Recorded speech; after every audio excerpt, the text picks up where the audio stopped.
أعوذ بالله من الشيطان الرجيم. بسم الله الرحمن الرحيم. يا أيها الذين آمنوا اتقوا الله حق تقاته ولا تموتن إلا وأنتم مسلمون. واعتصموا بحبل الله جميعا ولا تفرقوا واذكروا نعمة الله عليكم إذ كنتم أعداء فألف بين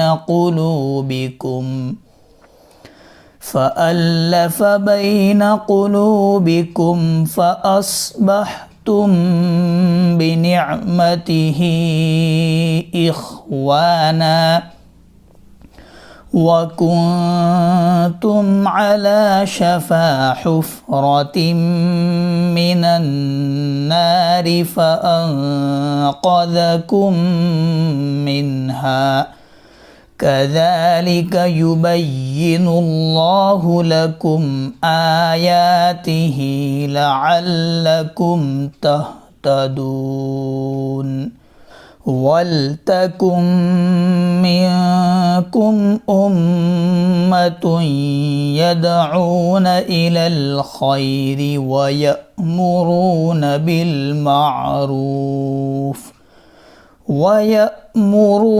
بالمعروف وينهون عن المنكر وأولئك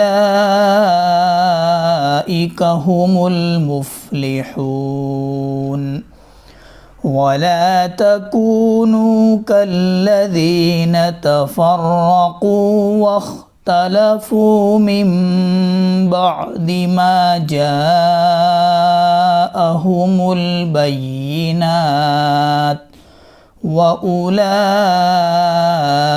لهم عذاب عظيم.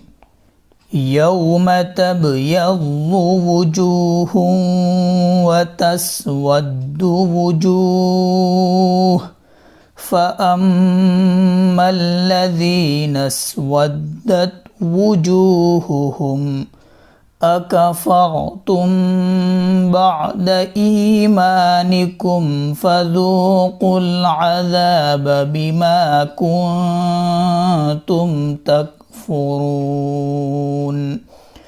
وأما الذين ابيضت وجوههم ففي رحمة الله هم فيها خالدون.